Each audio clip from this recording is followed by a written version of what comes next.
पिता परमेश्वर और प्रभु यीशु मसीह के नाम में आप सबका स्वागत है। आप सबको गुड इवनिंग और आप सबका धन्यवाद। आपने अपना कीमती समय निकाला आज की इस क्लास में जुड़ने के लिए और हम यही आशा करते हैं कि इस क्लास के माध्यम से हम सब लोग आशीष पाए। तो प्यारे भाई और बहनों, आज का हमारा पढ़ाई का विषय है lesson number 40 the four chariots, चार रथ।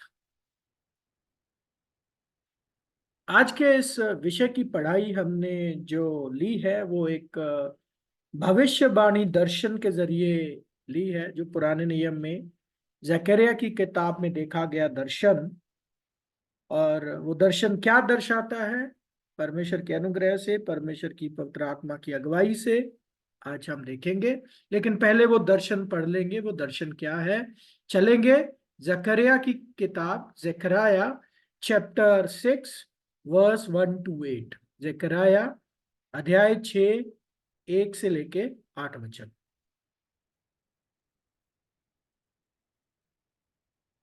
मैंने फिर आंखें उठाई और क्या देखा कि दो पहाड़ों के बीच से चार रथ चले आते हैं और वे पहाड़ पीतल के हैं।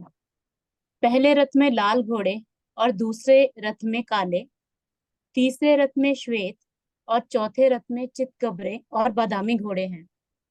तब मैंने उस दूत से जो मुझसे बातें करता था पूछा, हे मेरे प्रभु, ये क्या है?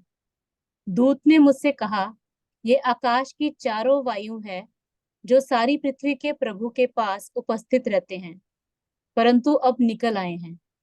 जिस रथ में काले घोड़े हैं वह उत्तर देश की ओर जाता है, और श्वेत घोड़े पश्चिम की ओर जाते हैं, और चितकबरे घोड़े दक्षिण की ओर जाते हैं। और बादामी घोड़ों ने निकलकर चाहा कि जाकर पृथ्वी पर फेरा करें। अतः दूत ने कहा, जाकर पृथ्वी पर फेरा करो। तब वे पृथ्वी पर फेरा करने लगे। तब उसने मुझसे पुकार कर कहा, देख, वे जो उत्तर देश की ओर जाते हैं उन्होंने वहां मेरे प्राण को ठंडा किया है। जी, तो प्यारे भाई और बहनों, ये है दर्शन जिसको देखा जकरिया ने, भविष्य वक्ता जकरिया ने। और दर्शन में क्या देखता है? चार रथ दो पहाड़ों के बीच में से। और पहाड़ किसके बने हुए? पीतल के पहाड़। ठीक है, तो पीतल के पहाड़ बने हुए दो, उनके बीच में से चार रथ। और उन चार रथों में अलग अलग तरह के घोड़े, वाइट कलर के, ब्लैक कलर के, लाल रंग के, और फिर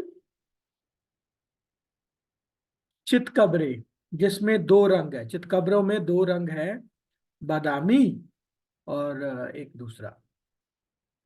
तो ये दर्शन का मतलब क्या है? पहली बात तो हमें ये समझ में आ जाना चाहिए ये पढ़ के कि ये साधारण भाषा तो है नहीं।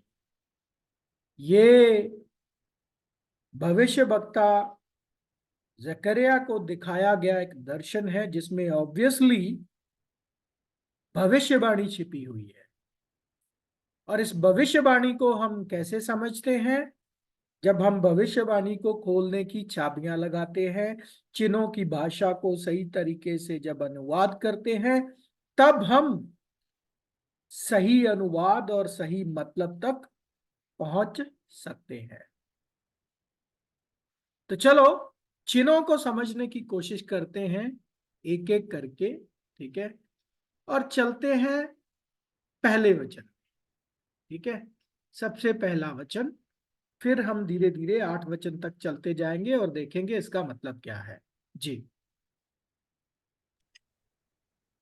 मैंने फिर आंखें उठाई और क्या देखा कि दो पहाड़ों के बीच से चार रथ चले आते हैं, और वे पहाड़ पीतल के हैं। तो देखिए, मैंने फिर आंखें उठाई। आंखें उठाई सही अनुवाद नहीं है।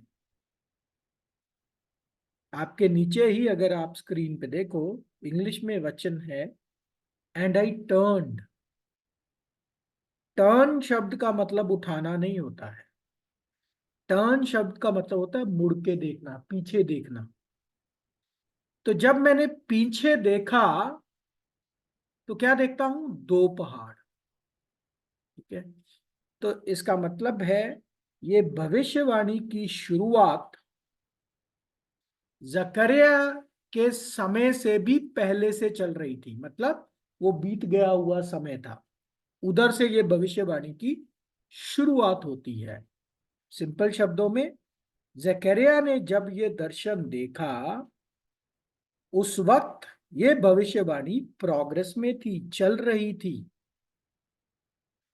और जब देखा तो क्या देखता है? बोलता है दो पहाड़ किसके हैं? ब्रास। ब्रास के पहाड़, पीतल के पहाड़, कॉपर के पहाड़, ब्रास बोल लो, ब्रॉन्ज बोल लो, कुछ भी बोल लो, तांबा बोल लो, पीतल बोल लो, एक ही बात। तो पहाड़, दो पहाड़। पहाड़ का मतलब क्या होता है, कौन बताएगा? अगर किसी को याद है पहाड़ का मतलब क्या होता है?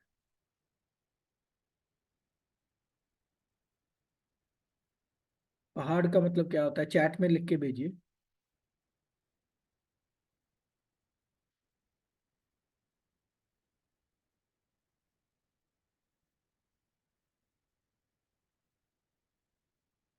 जल्दी जल्दी जल्दी। पहाड़ या पहाड़ों, चिन्ह का मतलब क्या होता है?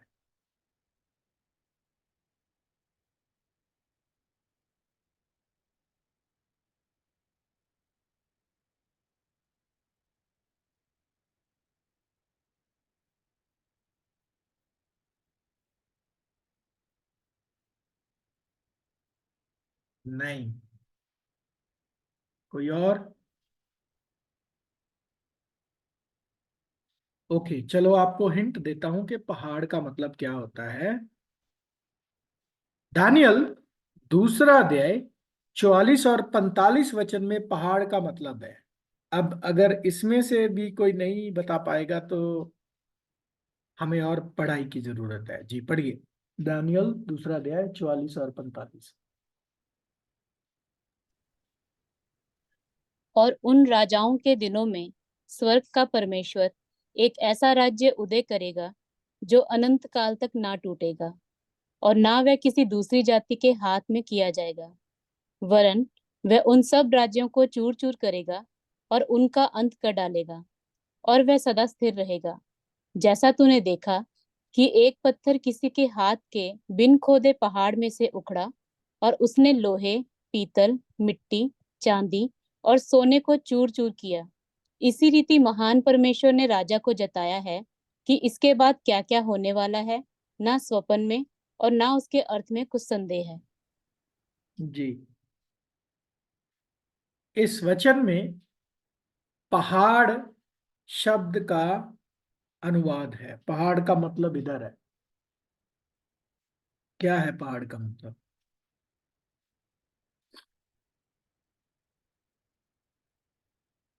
यस, राज्य। पहाड़ का मतलब होता है राज्य। तो यहां पे जब ये भविष्यवाणी की शुरुआत होती है तो क्या देखते हैं? दो पहाड़, माउंटेन्स। मतलब ये दो राज्यों के बीच के समय की बात है। एक राज्य शुरू हो चुका है, मतलब जब पीछे मुड़ के देखा तो मतलब भविष्यवाणी चल रही थी, उससे पहले ही भविष्यवाणी की शुरुआत हो चुकी थी। तो ये दो पहाड़ जो है, ये दो राज्यों की बात हो रही है। राज्य, ठीक है, किंगडम्स। अब पीतल के या कांसे के या तांबे का मतलब क्या है? पीतल जो है, अगर आपको याद हो तंबू की पढ़ाई, तो तंबू में जो आंगन में इस्तेमाल होती थी मेटल, वो यही थी, ब्रास। और वो वेदी, बाहर वाली जो बहुत बड़ी वेदी थी, और जो जो हाथ पैर धोने वाला बर्तन था, ये सारा इसी ही मेटल का था, ब्रास का था, पीतल का या कांसे का, जो भी बोलो आप। तो पीतल का मतलब होता है, ब्रास का मतलब होता है, कॉपर का मतलब होता है परफेक्ट ह्यूमैनिटी, मतलब संपूर्ण मनुष्यता बिना पाप के, धर्म धर्मी मनुष्य, संपूर्ण मनुष्य बिना पाप के, जिसको उसके पापों की क्षमा मिल चुकी है। तो ब्रास यानी पीतल का मतलब है परफेक्ट ह्यूमैनिटी, संपूर्ण मनुष्यता। ठीक है। तो गोल्ड क्या होता है? गोल्ड, गोल्ड का मतलब क्या होता है? सोना। सोने का मतलब क्या होता है?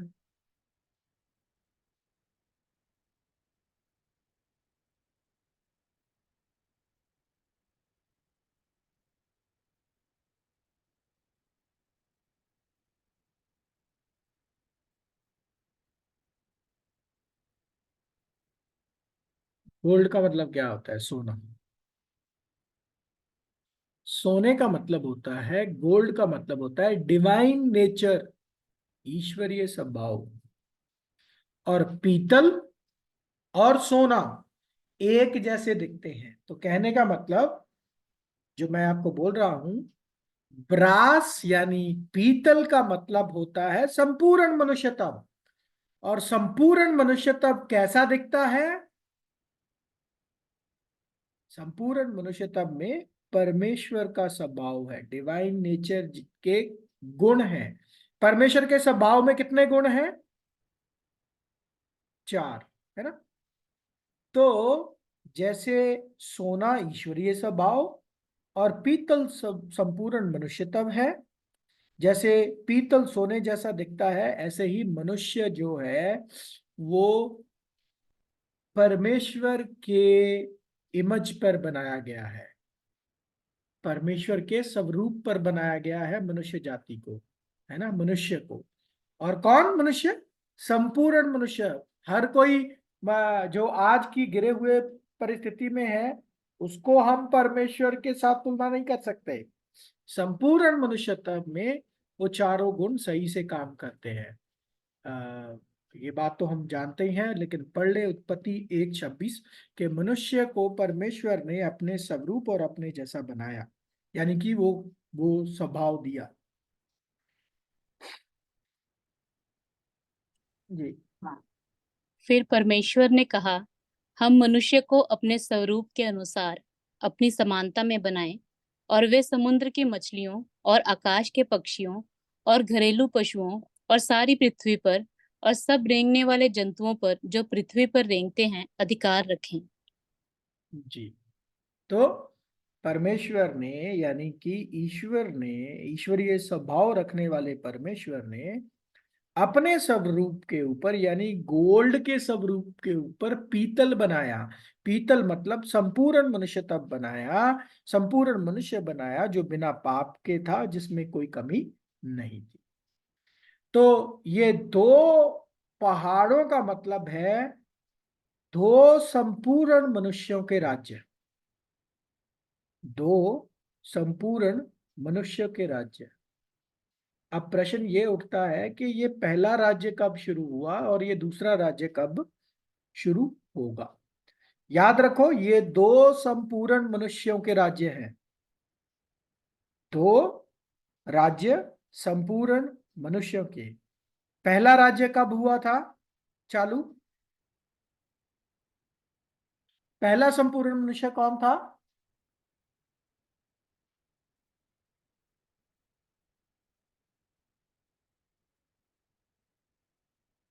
पहला संपूर्ण मनुष्य कौन था?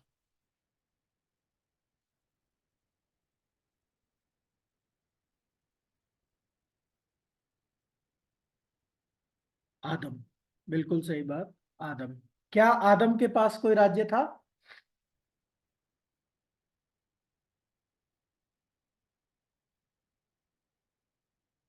क्या आदम के पास कोई राज्य था या आदम राजा था?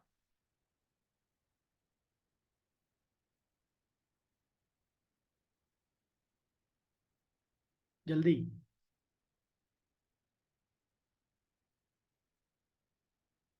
क्या आदम के पास कोई राज्य था?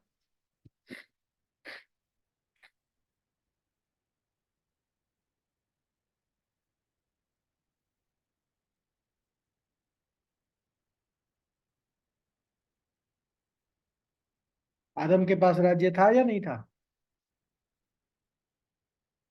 वचन नहीं पढ़ते हो ध्यान से, इसीलिए गलत जवाब देते हो। पढ़िए ये वचन, उत्पत्ति 1 का 26।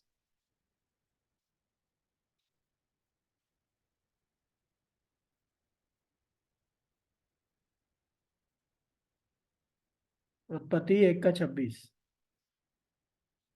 पढ़ दिए शेष तो दोबारा। फिर परमेश्वर ने कहा, हम मनुष्य को अपने स्वरूप के अनुसार अपनी समानता में बनाएं, और वे समुद्र की मछलियों और आकाश के पक्षियों और घरेलू पशुओं और सारी पृथ्वी पर और सब रेंगने वाले जंतुओं पर जो पृथ्वी पर रेंगते हैं अधिकार रखें। ये वचन पढ़ के क्या लगता है, आदम के पास राज्य था या नहीं?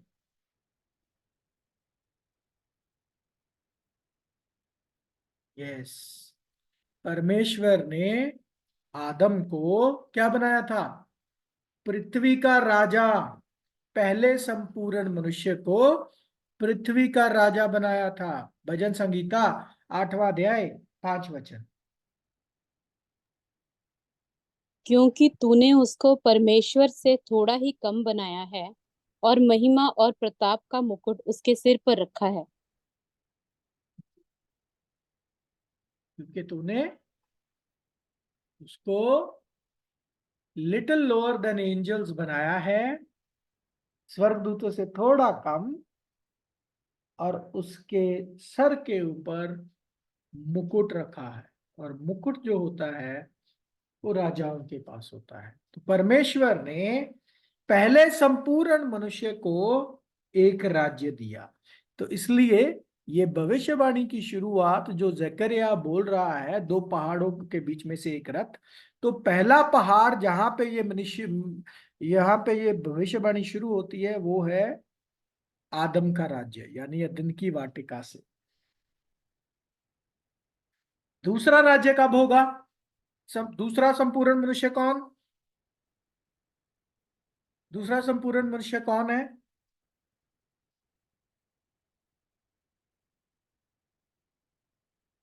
दूसरा संपूर्ण मनुष्य कौन है?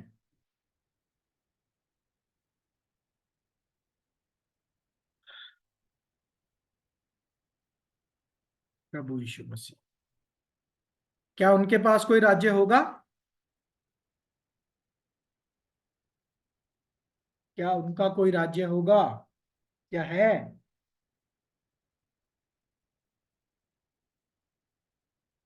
कब शुरू हुआ वो राज्य? कब शुरू हुआ वो राज्य?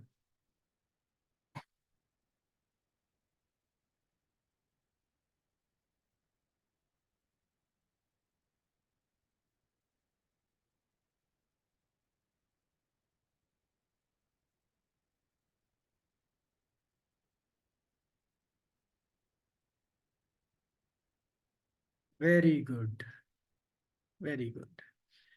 तो 1874 से दूसरा राज्य शुरू हुआ। तो मतलब के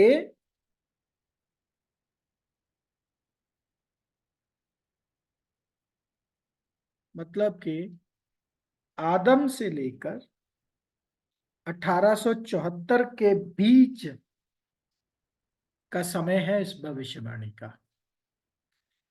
आदम से लेकर 1874, क्योंकि 1874 में दूसरा राज्य शुरू हुआ और पहला राज्य शुरू हुआ आदम के साथ। इस पीरियड के दौरान ये है दो पहाड़, इस पीरियड के दौरान, मतलब इन दो पहाड़ों के बीच में चार रथ, चार रथ दिखाई दे पड़ते हैं। तो पहली बात देख लेते हैं प्रभु के राज्य के बारे में, मत्ती 25वां अध्याय 34 वचन।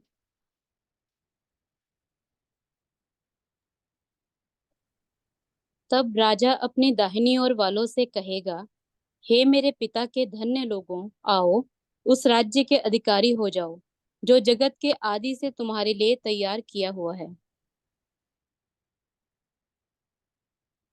जी। तो राजा कौन? प्रभु यीशु मसीह। और प्रभु यीशु मसीह राजा बन के कब लौटे हैं? 1874 में। ठीक है, ये बात हम प्रकाशित वाक्य 22वां अध्याय 5 वचन में भी पढ़ लेंगे।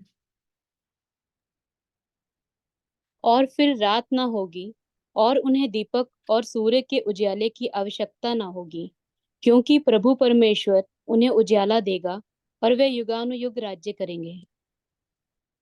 जी। तो युगान युग राज्य करेंगे। ठीक है। अच्छा, अब ये दो पहाड़ों के बीच का समय अगर हम डिकोड करें तो इसका मतलब है सातवां दिन। छठे दिन के एंड में परमेश्वर ने आदम को बनाया और सातवें दिन परमेश्वर ने विश्राम किया।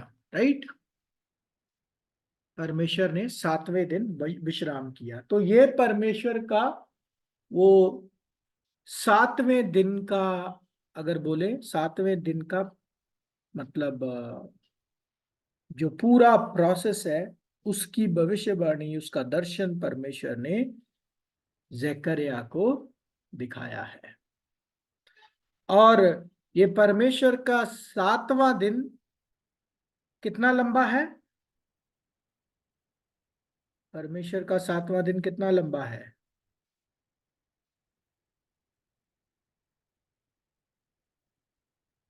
7,000 साल। परमेश्वर के लिए एक दिन का मतलब कितना? 7,000 साल। तो अगर हमें इस दर्शन को तस्वीर के रूप में देखना है तो हम ये तस्वीर देख सकते हैं कि यहां से शुरू होता है आदम का राज्य और चलता है प्रभु यीशु मसीह के 1,000 साल के राज्य तक। और प्रभु यीशु मसीह का 1,000 साल का राज्य खत्म होगा 2,874 में। 1874 से 1,000 साल जोड़कर 2,874 में परमेश्वर का सातवां दिन खत्म हो जाएगा, जिसको परमेश्वर ने डिवाइड किया है 6+1 में। 6+1 ये पढ़ लीजिए। यानी कि उस 7,000 साल को परमेश्वर ने 6 हिस्सों में और एक हिस्से में बांटा है। 6 हिस्सों में 6,000 साल, यानी 6,000 साल की बुराई और 1,000 साल की अच्छाई।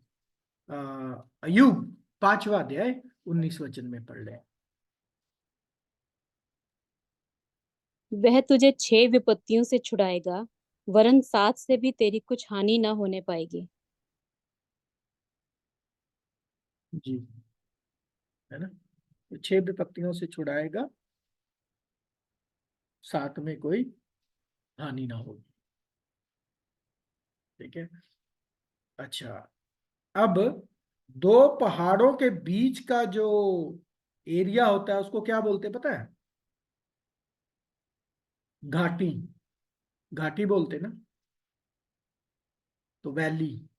और वैली क्या होती है बाइबल में? घाटी क्या होती है? भजन संहिता 23वां अध्याय 4 वचन पढ़ते हैं। चाहे मैं घोर अंधकार से भरी हुई तराई में होकर चलूं, तो भी हानि से न डरूंगा, क्योंकि तू मेरे साथ रहता है। तेरे सोटे और तेरी लाठी से मुझे शांति मिलती है। जी। तो valley of the shadow of death, तराई। तराई का मतलब क्या होता है? और वो भी मौत की तराई, डेथ सेंटेंस, मृत्यु की सजा, जो आदम के थ्रू उनकी सारी संतान को मिली। ठीक है। तो देखिए, सिंबॉलिक लैंग्वेज है, परमेश्वर के चिन्हों की भाषा है, और बहुत ही दिलचस्प और बहुत ही बढ़िया है। एक एक चीज जब आप समझते हो बहुत मजा आता है। चलिए, अब आगे बढ़ते हैं। सिंपल शब्दों में ये पहले वचन का मतलब क्या हुआ, जकरिया 6 का 1, कि जो दर्शन जकरिया देख रहा है वो दर्शन शुरू हो चुका है। कब से शुरू हुआ? आदम के राज्य से लेके। वो जो दो पहाड़ हैं, वो दो पहाड़ हैं दो संपूर्ण मनुष्य के राज्य। पहला संपूर्ण मनुष्य आदम, जिसका राज्य शुरू हुआ अदन की वाटिका से, और दूसरा संपूर्ण मनुष्य प्रभु यीशु मसीह, जिनका राज्य शुरू होता है 1874 में। 1000 साल का राज्य है, खत्म हो जाएगा 2874। और 2874 में हो जाएंगे परमेश्वर के 7000 साल पूरे, यानी 7वां दिन जो उनके विश्राम का दिन था। आगे बढ़ते हैं। 2 और 3 वचन में, जकरिया 6 अध्याय 2 और 3 वचन।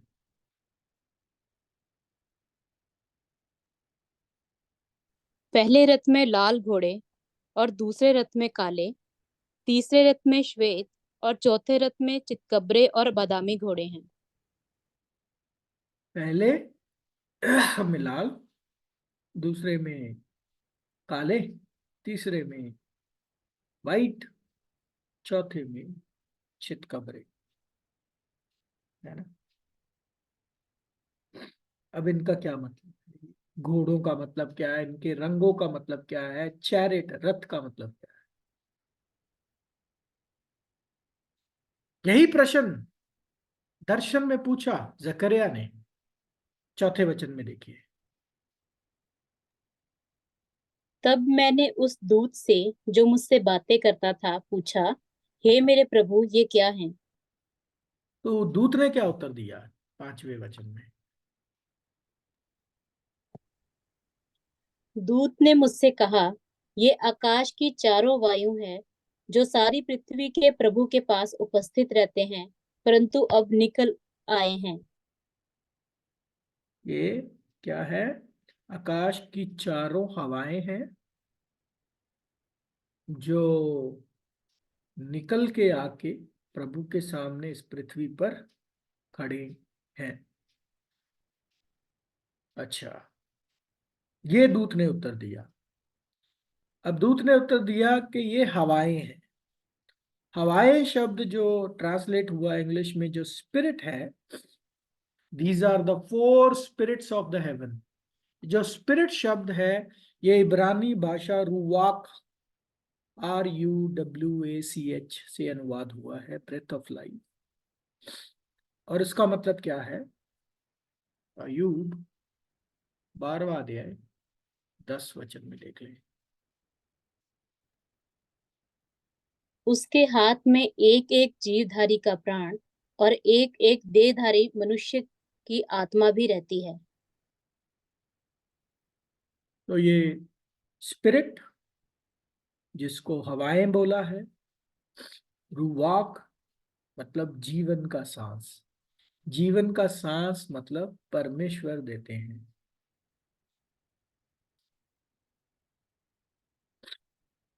तो ये चार जो रथ दर्शाते हैं, चार जीवन के सांस, चार जीवन के सांस।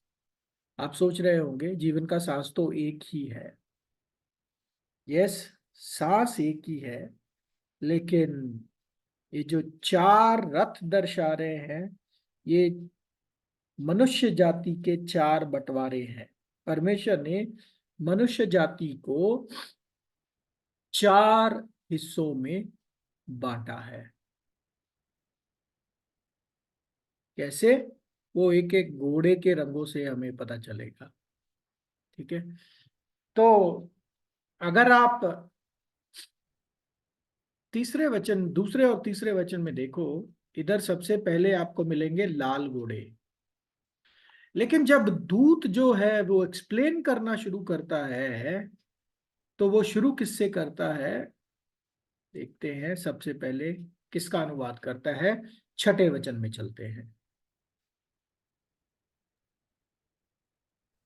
जिस रथ में काले घोड़े हैं वह उत्तर देश की ओर जाता है, और श्वेत घोड़े पश्चिम की ओर जाते हैं, और चितकबरे घोड़े दक्षिण की ओर जाते हैं।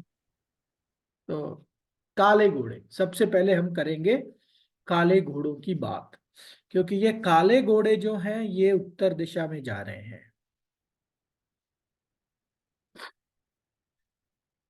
प्रकाशित वाक्य में भी ऐसा कुछ देखने को मिलता है। जब वो मोहरें खोली जाती है ना, तब ऐसी अलग अलग रंग बाहर आते हैं। ठीक है, चलिए अब देखते हैं क्या है। जैसा मैंने आपको बोला, ये चार रथ दर्शाते हैं परमेश्वर ने जो मनुष्य जाति को चार हिस्सों में बांटा। परमेश्वर ने इस पूरी पृथ्वी के मनुष्य जाति को चार हिस्सों में बांटा है, और वो चार हिस्सों में बांटने के विषय में हमने क्लास नंबर 26 शायद, अदन की वाटिका में से निकलती चार नदियां, वही सेम चीज दर्शन के रूप में जकरिया को दिखाई है। ठीक है, जिसमें देखेंगे सबसे पहले ये काले घोड़े क्या है, और ये लाल घोड़े क्या है, ये वो क्या है। तो ठीक है, पहले काले घोड़ों की बाद में बात करते हैं।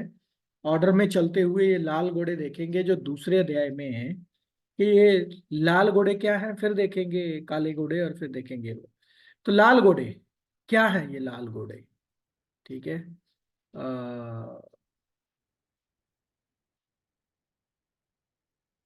जकरिया छठे अध्याय 2 वचन में ये है वो पहला ग्रुप जिसको परमेश्वर ने चुना।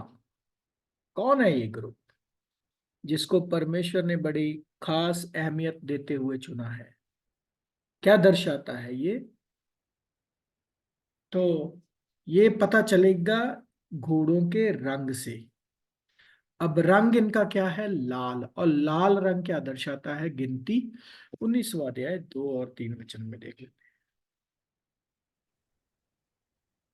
व्यवस्था की जिस विधि की आज्ञा परमेश्वर देता है वह ये है कि तू इस्राएलियों से कह कि मेरे पास एक लाल निर्दोष बछिया ले आओ, जिसमें कोई भी दोष ना हो और जिस पर जुआ कभी ना रखा गया हो।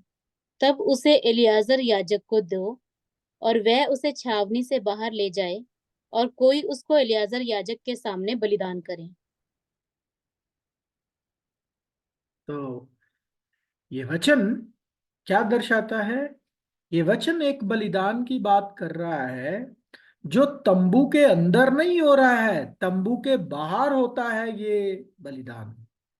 श्रावणी में किसका बलिदान? Red hyper.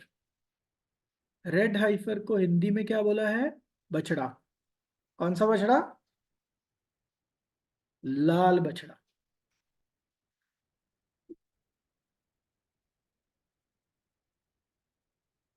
ये भी एक बलिदान होता था, लाल बछड़े का। 19 9 वचन में भी पढ़ लें।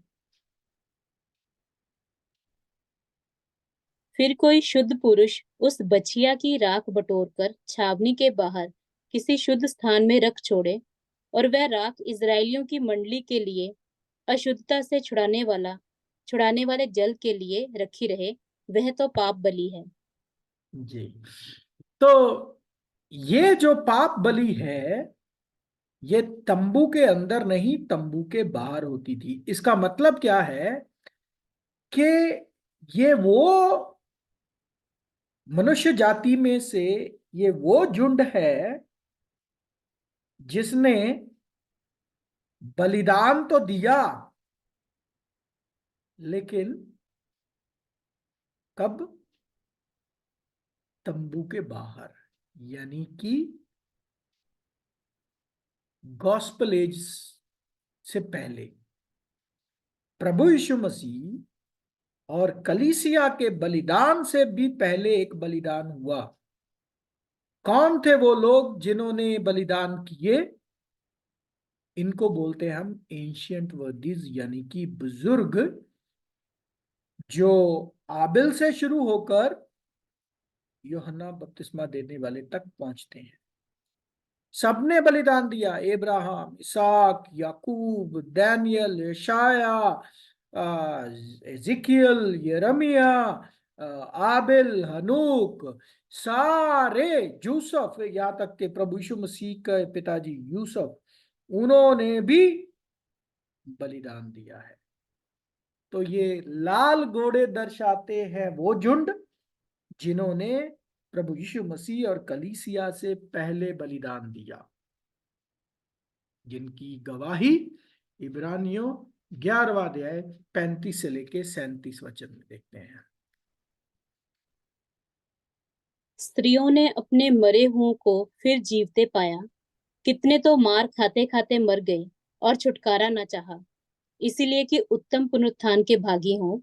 दूसरे लोग तो उपहास में उड़ाए जाने और कोड़े खाने वरन बांधे जाने और कैद में पड़ने के द्वारा परखे गए, पथराव किए गए, आरे से चीरे गए, उनकी परीक्षा की गई, तलवार से मारे गए।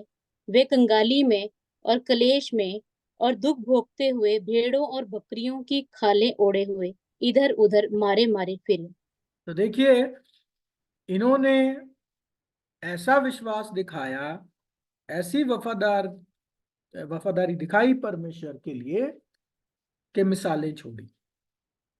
ठीक है, तो ये है वो घोड़े, लाल घोड़े, यानी कि बुजुर्ग। कौन बुजुर्ग? जिन्होंने परमेश्वर को प्रभु यीशु मसीह से पहले बलिदान चढ़ाए, आबिल से लेके यूहन्ना बपतिस्मा देने वाले तक। अब नोटिस कीजिए, अगर आपने ध्यान दिया होगा वचनों पर, काले घोड़े उत्तर की ओर जा रहे हैं, व्हाइट घोड़े दक्षिण की ओर जा रहे हैं, लाल घोड़े किसी भी दिशा में नहीं जा रहे। पढ़ लीजिए ये वचन, आ, छठा अध्याय 6 वचन। जिस रथ में काले घोड़े हैं वह उत्तर देश की ओर जाता है, और श्वेत घोड़े पश्चिम की ओर जाते हैं, और चितकबरे घोड़े दक्षिण देश की ओर जाते हैं। जी, सारे घोड़े डायरेक्शंस में जा रहे हैं, लेकिन लाल घोड़े किसी भी दिशा में दिखाया नहीं है जा रहे हैं। इसका मतलब क्या है कि इनको जो इनाम मिलने वाला है ना तो वो प्योरली स्वर्गीय होगा, ना ही वो प्योरली अर्थली होगा। इनको इनाम जो मिलने वाला है उसको बोलते हैं बेटर रेजरेक्शन, उत्तम पुनरुत्थान। इसके बारे में अभी हम देखेंगे, जब दिशाओं के बारे में हम समझेंगे। दिशाओं का जब हमें समझ में आएगा तब इसको और बेहतर तरीके से जान लेंगे। लेकिन अभी तक ये याद रखो कि ये किसी भी दिशा में नहीं जा रहे हैं।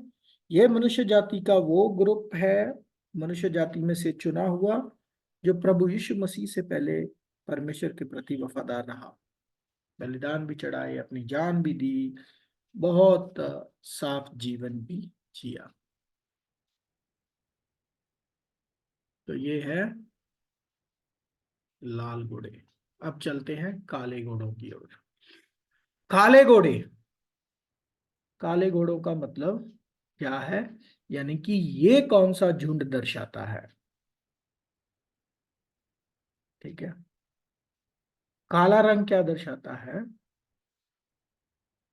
काला रंग का मतलब होता है मृत्यु।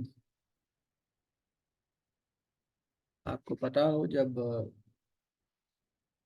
मृत्यु हो जाती है, क्रिश्चियंस में कुछ ऐसे ग्रुप हैं जो ब्लैक वस्त्र पहनते हैं। तो ये वो झुंड है जिनका लेना देना मृत्यु के साथ है। काले घोड़े मतलब ये वो लोग हैं जिनका लेना देना मृत्यु के साथ है। काले रंग का मतलब मृत्यु, डार्कनेस, काला, मृत्यु। कौन है ये? पढ़ते हैं, कौन है वो झुंड जिसका लेना देना मृत्यु के साथ है? रोमियो 6 अध्याय 3 वचन। क्या तुम नहीं जानते कि हम सब जितनों ने मसीह यीशु का बपतिस्मा लिया तो उसकी मृत्यु का बपतिस्मा लिया? हाँ, जब हम बपतिस्मा लेते हैं, जब हम समर्पण करते हैं, ये याद रखो, हम आज से मर गए, मृत्यु का बपतिस्मा हो गया हमारा। शरीर में जिंदा है, शरीर में बहुत हो सकता है समय लगे मरने में, लेकिन संसार के लिए मरना बहुत जरूरी है। इसी का मतलब है जब आपको पानी में पीछे को गिराया जाता है। तो ये है मृत्यु का बपतिस्मा। आप लोगों में से भी कुछ लोग समर्पण जो करना जा रहे हैं, उनको समझना होगा ये मौत का बपतिस्मा है। और जब मृत्यु होती है तो क्या होता है? पढ़िए कुलुस्सियों 3 अध्याय 3 वचन।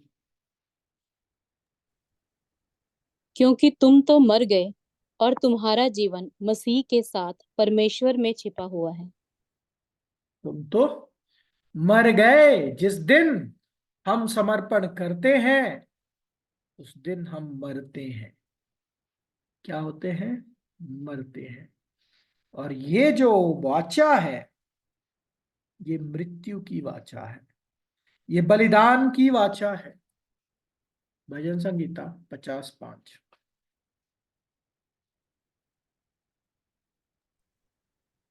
मेरे भक्तों को मेरे पास इकट्ठा करो, जिन्होंने बलिदान चढ़ाकर मुझसे वाचा बांधी है। ये वाचा जो है, जो हम बांधते हैं, ये बलिदान की वाचा है। ये बलिदान की वाचा है।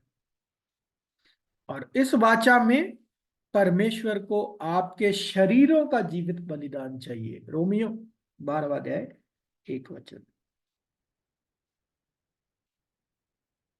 इसीलिए हे भाइयों, मैं तुमसे परमेश्वर की दया स्मरण दिलाकर विनती करता हूँ कि अपने शरीरों को जीवित और पवित्र और परमेश्वर को भावता हुआ बलिदान करके चढ़ाओ।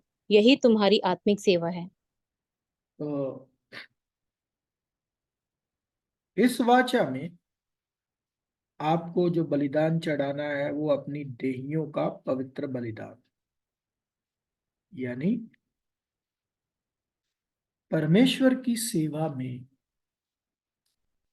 अपनी जान तक की भी परवाह नहीं करनी।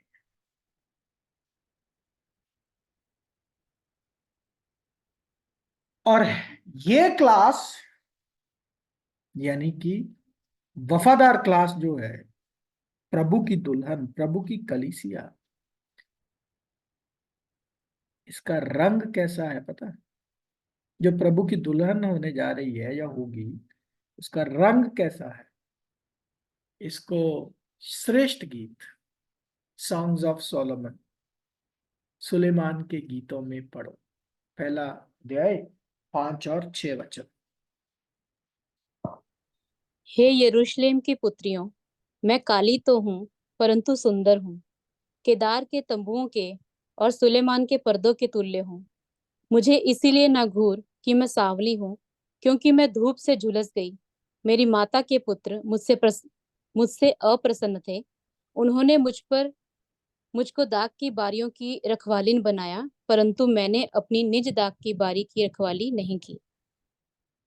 तो याद रखो, बहुत सारे लोग मसीही में ये सॉन्ग्स ऑफ सोलोमन की किताब नहीं पढ़ते। क्यों? क्योंकि उनको लगता है कि शायद अश्लीलता लिखी गई है इधर।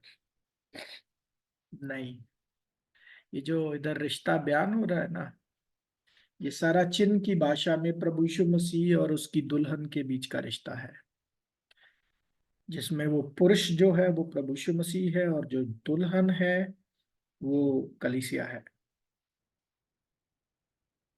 और कलीसिया के विषय में इधर क्या लिखा गया है?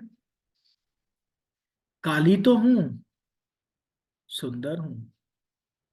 मैं काली सांवली इसलिए हुई क्योंकि धूप से झुलस गई। मतलब कि धूप से झुलस गई का मतलब सूर्य इतनी तेज चमका कि मेरा रंग जो है वो काला हो गया।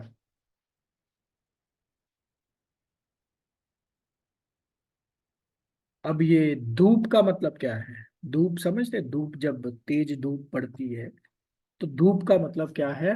पढ़ते हैं मती 13वां अध्याय 5 और 6 वचन।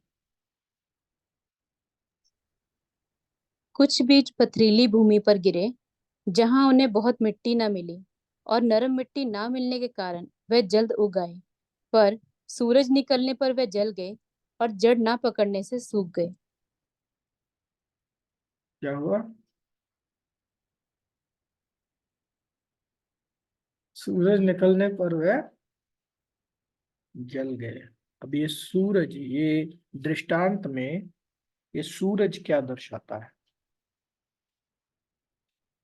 सूरज क्या दर्शाता है? पढ़ते हैं 13वां अध्याय 20 और 21 वचन। और जो पथरीली भूमि पर बोया गया, ये वह हैं जो वचन सुनकर तुरंत आनंद के साथ मान लेता है, पर अपने में जड़ ना रखने के कारण वह थोड़े ही दिन रह पाता है, और जब वचन के कारण कलेश या उत्पीड़न होता है तो तुरंत ठोकर खाता है। हाँ हाँ। तो देखिए, वचन के कारण कलेश या उत्पीड़न जब होता है, तुरंत भाग जाता है, ठोकर खाता है। अगर आप याद रखिए, अगर आप सच्चे वचन में स्थिर हो गए, कलेश और उत्पीड़न लाजमी है। और ये सूरज दर्शाता है यही।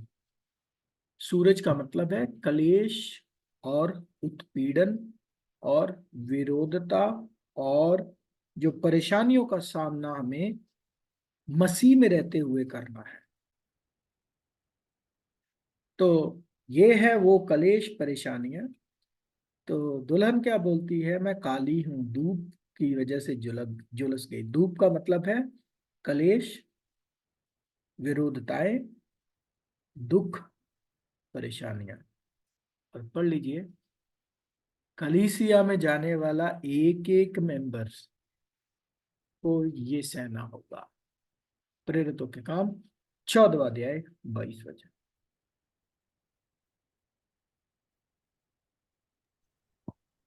और चेलों के मन को स्थिर करते रहे, और ये उपदेश देते थे कि विश्वास में बने रहो, और ये कहते थे, हमें बड़े कलेश उठाकर परमेश्वर के राज्य में प्रवेश करना होगा। शॉर्टकट नहीं है, कलेश तो उठाने ही पड़ेंगे, तभी जाके परमेश्वर के राज्य में दाखिल होंगे। तो प्यारे भाई और बहनों, प्रभु यीशु मसीह का फॉलोअर होने के नाते हमें कलेशों का, दुखों का, परेशानियों का सामना करना होगा। इससे बचाव नहीं है। दूसरा तिमुथियस 3रा अध्याय 12वां वचन।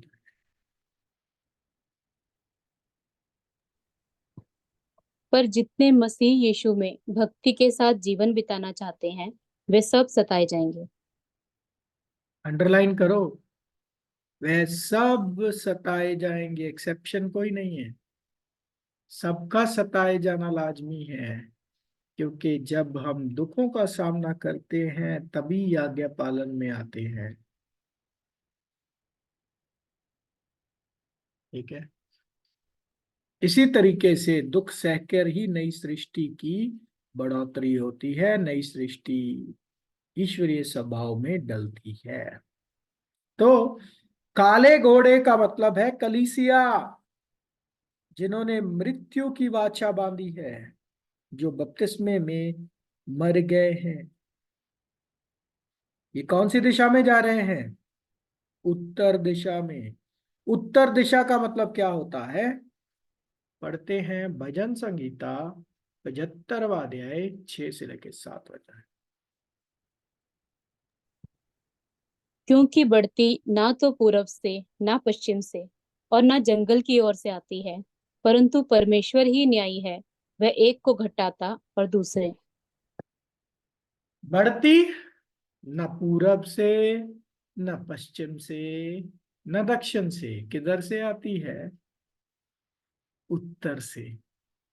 और उत्तर में कौन बैठता है? परमेश्वर। तो उत्तर दिशा का मतलब है जहां परमेश्वर निवास स्थान करते हैं, और परमेश्वर निवास स्थान कहाँ करते हैं? स्वर्ग में। तो ये काले घोड़े जो हैं ये किधर जा रहे हैं पता है? स्वर्ग की ओर जा रहे हैं। किधर जा रहे हैं? स्वर्ग की ओर। ठीक है। तो प्यारे भाई और बहनों, हमने दो घोड़ों का अर्थ देखा। लाल घोड़े क्या? बुजुर्ग, जिनकी कोई दिशा नहीं बताई गई, यानी कि उत्तम पुनरुत्थान, ना प्योरली पृथ्वी का ना प्योरली स्वर्ग का। और ये कब हुए? प्रभु यीशु मसीह के पहले जितने भी वफादार थे। दूसरे काले घोड़े दर्शाते हैं कलीसिया, और कलीसिया की गिनती है 1,44,000। और इनकी दिशा क्या है? उत्तर, उत्तर यानी कि स्वर्ग, परमेश्वर की ओर। बाकी जो बचे घोड़े हैं वो अगले हफ्ते करेंगे। इतना ही कर लें आप ध्यान पूर्वक तो बहुत अच्छा है। तब तक परमेश्वर आप सबकी मदद अगुवाई करे। Thank you and Lord bless. इसे कंप्लीट करने के लिए अगले अगले हफ्ते दोबारा जुड़ेंगे। Thank you once again, Lord bless. Thank you.